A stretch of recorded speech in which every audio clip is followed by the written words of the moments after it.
انت سمعت صوت طير منقرض؟ صح يا جماعه ده بيشتغل معايا في الشركه.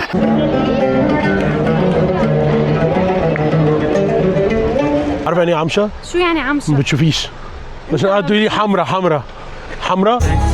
وصلنا الارز اللبناني. الناس دايما واخده فكره عن لبنان ان هي بلد سهر وتحفيل. ده الفيو بتاع حصرون. دي المدرسه.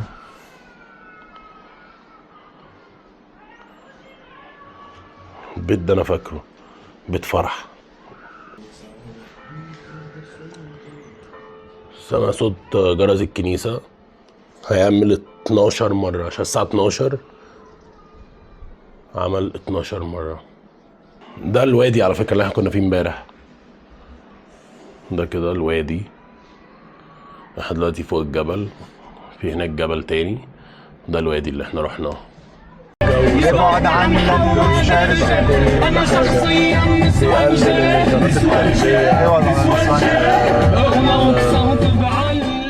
اوكي الي اوكي قول لي بقى. احنا هلا هون باهدن بسيدة الحسن.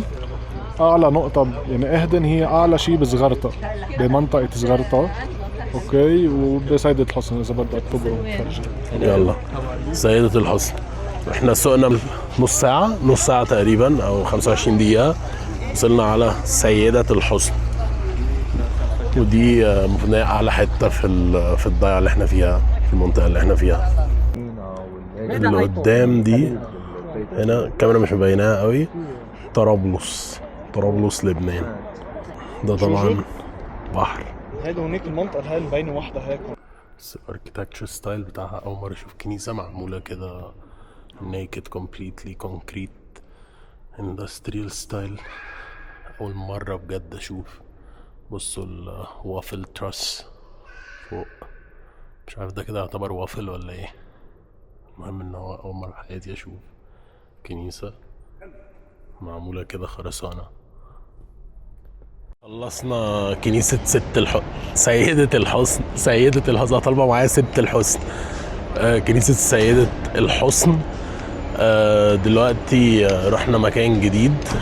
المكان الجديد ده اسمه اهدن ده الاكتر حتة فيها حياة هنا في المنطقة في الضيعات المقابلة بقى. يعني احنا كده 20 دقيقة من الضيعة اللي احنا قاعدين فيها اللي هي حصرون. احنا كده 20 دقيقة بعيد عنها بس هي اكتر حتة لايفلي وفيها حياة وفيها ناس وبتاع. ده المكان اللي احنا وصلنا عليه. بيسموه الميدان. احنا دلوقتي في الميدان.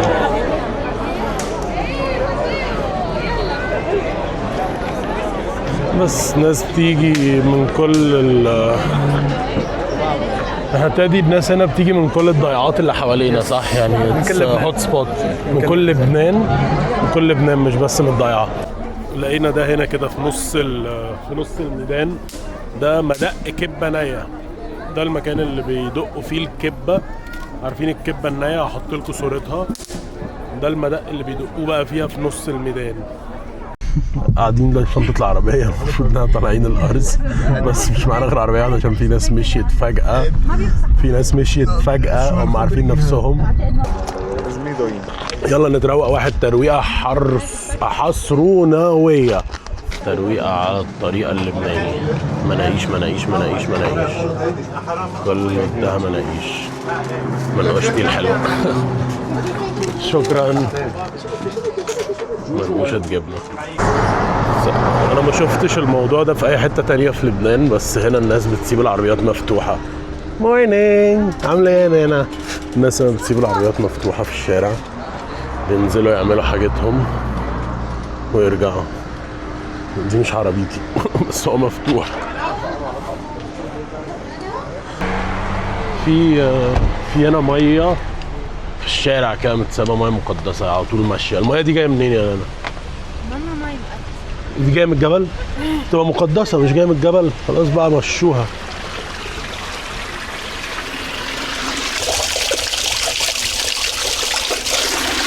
هيدا جايه من وين خالد؟ هيدا نازله من الجبل من فوق كله.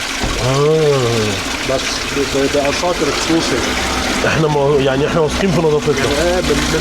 من قلب الجبل من جوا، كل العالم بتعبي منها بتشرب. واو، لا بجد طيبة. شو عايزة ايه؟ عايزة تتعور، عايزة تعوري. بس اسكتي. ماي مجارير، تقولي ماي مجارير. بس كاذبة.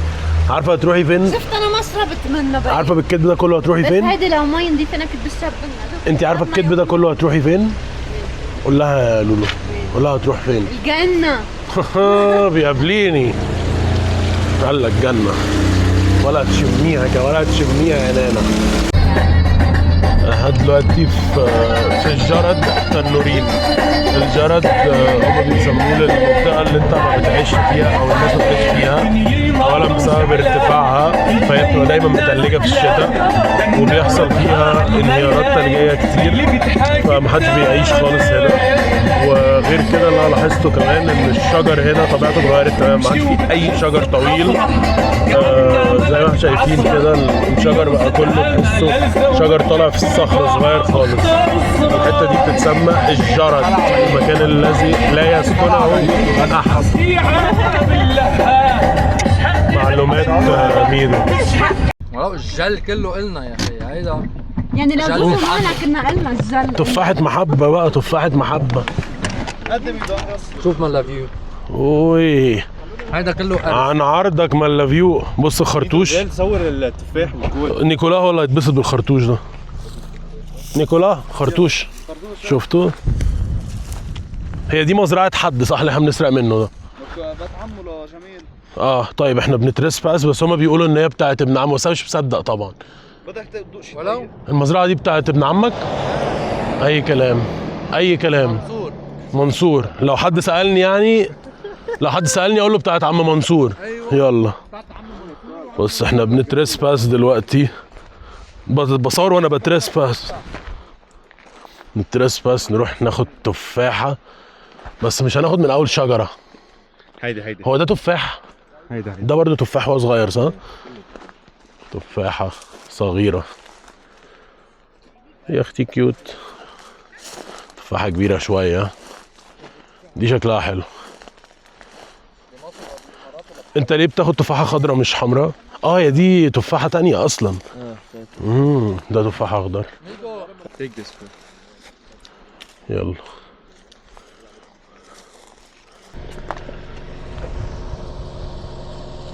اوكي هنا.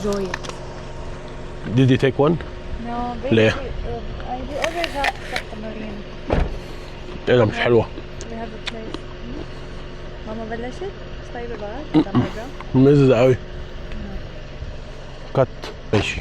فاحنا في الطريق لأرز تنورين، وقفنا في بلوع بلعة على الطريق عشان نشوف المكان.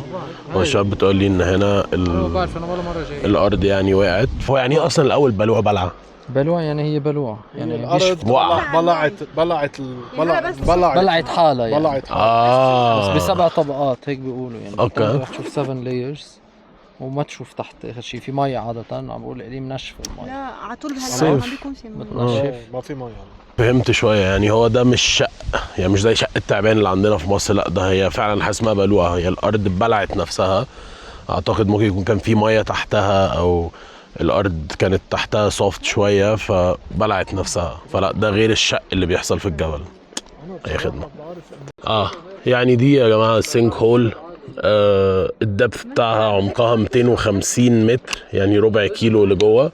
مكونة من 7 طبقات زي ما شايفين. كان الناس اللي قاعدين على الكوبري ده في زي ده 7 لتحت، احنا شايفين 1 2 منهم بس. بعد كده ينزلوا اكتر. والمكان عمره 160 مليون سنة. قديم كتير، اقدم مننا كلنا، اقدم من اي حد نعرفه او يعرفنا. وبكده خلصنا. المكان اسمه ايه بقى؟ بلوع بلعة. وحشتيني. وصلنا تنورين عشان نشرب الارز، ومعانا سوسو بورتال. الناس كلها هنا. بس شوف الميرور. اتفضلي.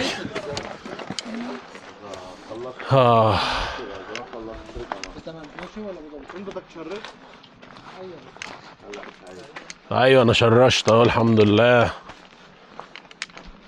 وصلنا تنورين، ده على طريق تنورين للباترون. احنا دلوقتي داخلين هنختار واحد من 3 هايكس، هنختار اسهل واحد فيهم. اهلا وسهلا فيكم. نحن هلا هون هلا بتاخد جوا رقم 2، في جوا رقم 2 ما عرفت ليش توصل وشي على المجسم البريد هون بتكفي. هون في 3 بتفوت فيها، بتقرب هون في بلاك على راس البيبي، بتقرب منه 70 متر بتشوف الفيو، بترجع لهوزيت وهون تاخد طريق العكس مشان ما تروح ترجع على نفس قد ايه بدها وقت؟ 3/4 ساعة مع تصوير ولهوات، يعني المفروض تاخد معكم مش اكثر من 3/4 ساعة. بدنا نعرف أهمية الأرز، إذا بتخبرنا شوي عن احنا كم حدا؟ تاريخ الأرز هون. 1 2 3 4 من تاريخ الارض.